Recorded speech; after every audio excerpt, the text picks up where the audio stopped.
Assalamualaikum warahmatullahi wabarakatuh.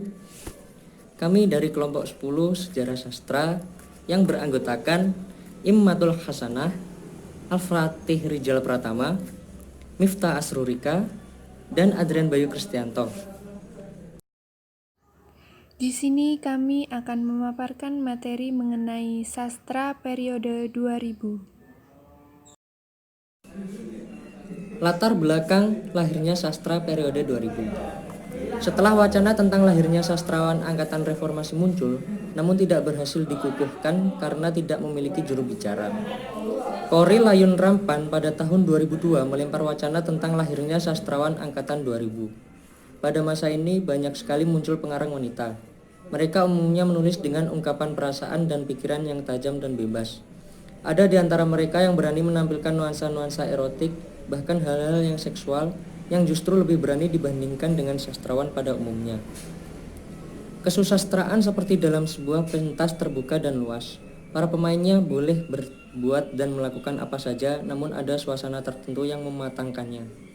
Angkatan 2000 adalah nama yang diberikan oleh Korrie Layun Rampan.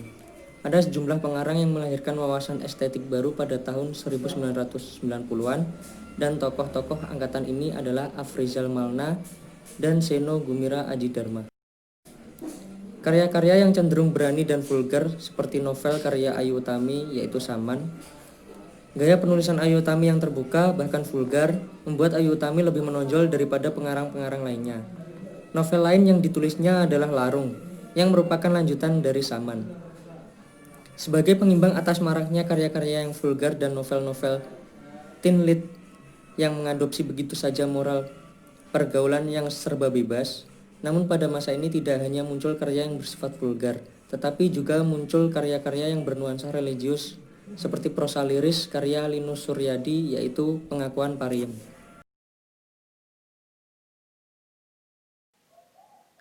Ciri-ciri sastra angkatan 2000.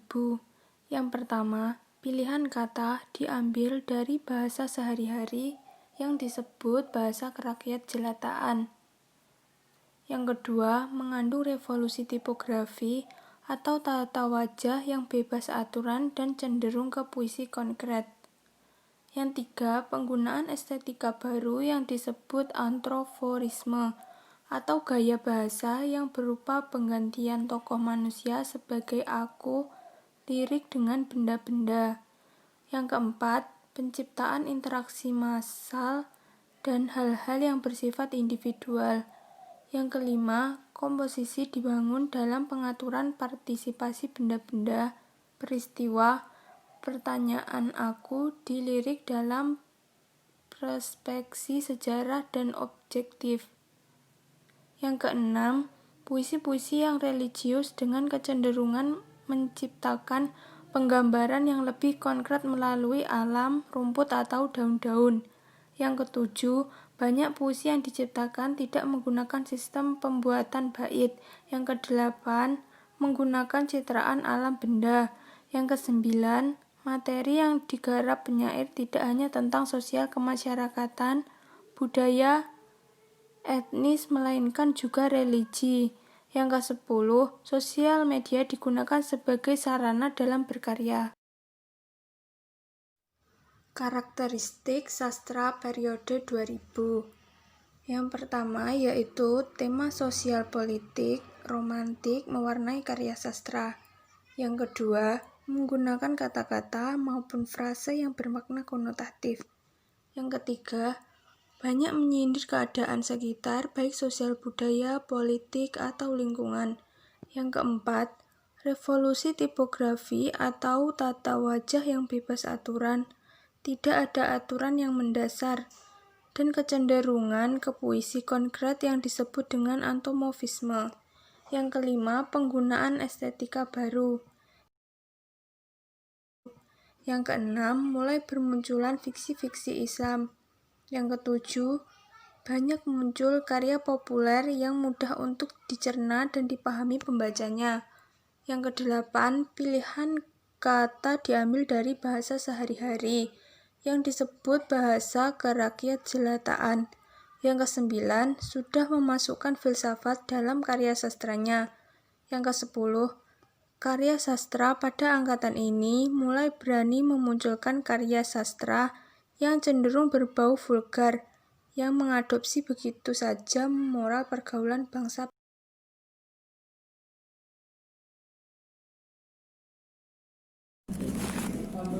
Jenis sastra yang berkembang dalam periode 2000. Yang pertama, cibersastra.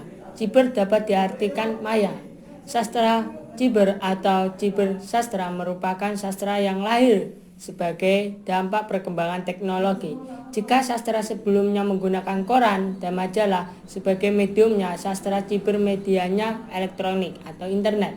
Dibandingkan sastra koran atau majalah, dalam sastra ciber, penulis mengalami kemudahan di dalam pemunculan karyanya di hadapan pembaca, karena tidak ada seleksi yang ketat terhadap karya sastra tersebut. Oleh karena itu, kemungkinan besar medium elektronik sebagai sarana pengungkapan ekspresi seseorang akan mengalami dan menggeser medium yang ada sebelumnya.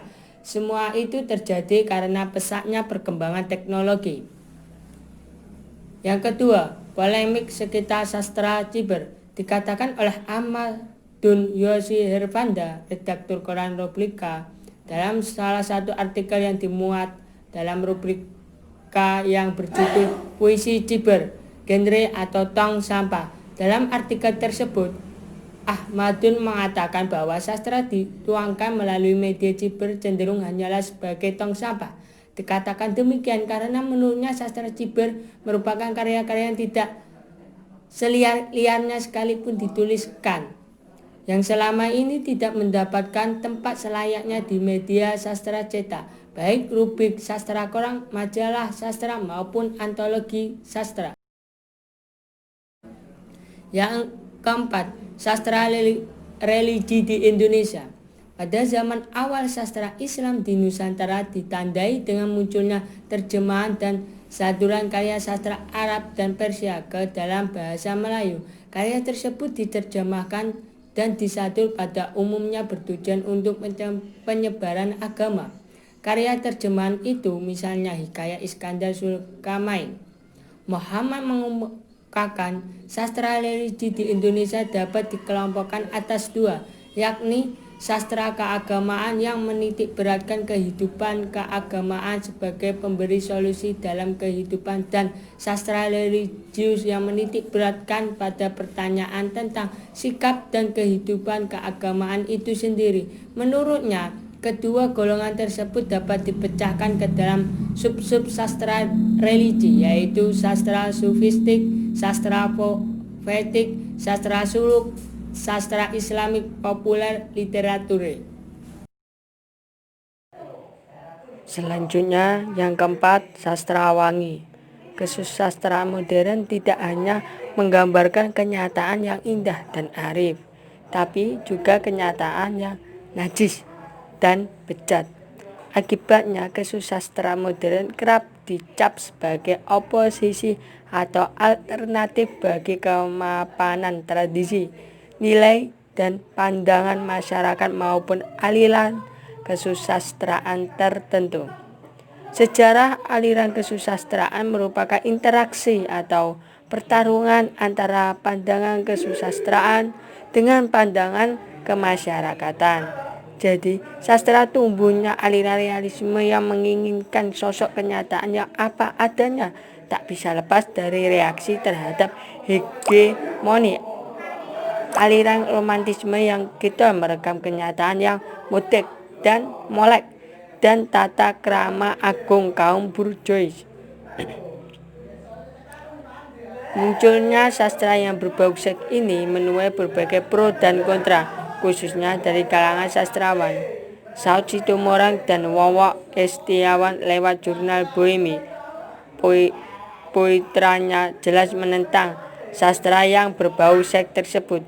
Terlebih lagi, sastra seperti ini didukung sepenuhnya oleh TUK atau Teater Utan Kayu, yang sekarang berubah nama menjadi KUK atau Komunitas Utan Kayu, yang menurut keyakinan mereka merupakan antek imperialis atau sekutu. Amerika. Sastra seperti ini tidak lain akan merusak moral negeri ini. Menepik semua itu sebetulnya dalam dekade angkatan 2000 ini khususnya pengarang perempuan tidak semuanya pro terhadap sastra yang berbau seks. Sastrawan dan karya yang dihasilkannya. Yang pertama, Dewi Lestari. Hasil karyanya antara lain cerpen berjudul Sikat Gigi, Supernova 1 episode Kesatria, Putri, dan Bintang Jatuh pada tahun 2001, menulis cerita bersambung berjudul Rico de Coro, novel Supernova 2 episode Akar pada tahun 2002, Supernova 3 episode Petir pada tahun 2004, merilis novel berjudul Recto Verso pada tahun 2008 dan novel yang berjudul Perahu Kertas pada tahun 2009. Yang kedua, Seno Gumira Adidharma. Cerpennya Pelajaran Mengarang terpilih sebagai cerpen terbaik Kompas tahun 1993. Pada tahun 1997, ia memperoleh Southeast Asian Rights Award dan berkat cerpennya Saksi Mata, ia memperoleh Dini O'Hearn Prize for Literary pada tahun 1997. Karyanya Negeri Senja dan Kitab Omong Kosong memenangi Khatulistiwa Literary berturut-turut pada tahun 2004 dan 2005. Selain itu, karya yang dihasilkan antara lain Sepotong Senja, Untuk Pacarku, dan Keindonesiaan. Yang ketiga, Afrizal Malna. Hasil karyanya antara lain Abad yang Berlari pada tahun 1984, Perdebatan Sastra Kontekstual pada tahun 1986, Yang Berdiam dalam Mikrofon pada tahun 1990,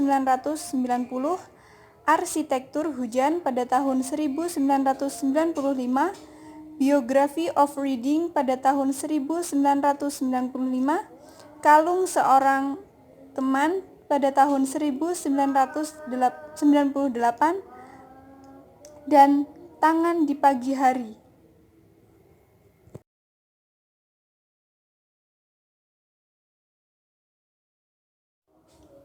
Yang keempat yaitu Habibur Rahman. Hasil karya-karyanya, yang pertama Ayat-ayat Cinta pada tahun 2004, Di Atas Sajadah Cinta pada tahun 2004, Ketika Cinta Berbuah Surga pada tahun 2005, Pudarnya Pesona Cleopatra pada tahun 2005, Ketika Cinta Bertasbih 1 pada tahun 2007, Ketika Cinta Bertasbih 2 pada tahun 2007, Dalam Mihrab Cinta pada tahun 2007, Bumi Cinta pada tahun 2010, dan The Romance. Yang kelima, Andrea Hirata. Karya-karyanya antara lain novel Laskar Pelangi pada tahun 2005 yang merupakan novel pertamanya, Sang Pemimpi pada tahun 2006, Edensor pada tahun 2007, Maryamah Karpov pada tahun 2008, Padang Bulan dan Cinta di Dalam Gelas pada tahun 2010, Sebatang Patriot pada tahun 2011.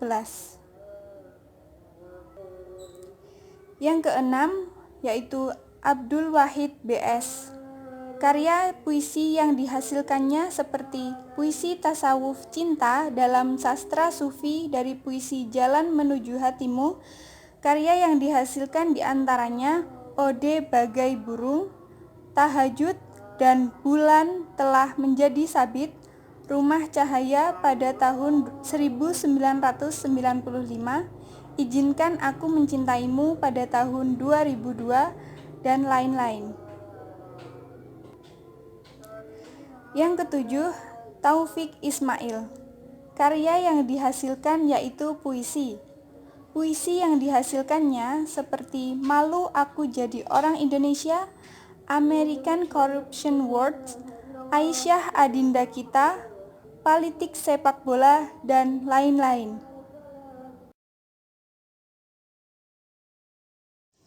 Yang kedelapan yaitu Rizal Mantovani. Hasil karyanya berupa film yaitu Jai Langkung. Yang kesembilan, Christine Hakim. Karya yang dihasilkan yaitu Daun di Atas Bantal. Yang kesepuluh, Remy Silado. Hasil karyanya antara lain Ca Baukan dan Kerudung Merah Kirmizi pada tahun 2002. Yang kesebelas, Dodi Ahmad Fauzi. Hasil karyanya yaitu cerpen yang berjudul Yang Terhormat Nona Yumar dan Kekasihku Desi Ratnasari. Demikian pemaparan materi dari kelompok kami. Mohon maaf apabila terdapat kesalahan. Semoga materi ini dapat bermanfaat bagi kita semua. Wallahul muwafiq illa aqwamit thoriq. Wassalamualaikum warahmatullahi wabarakatuh.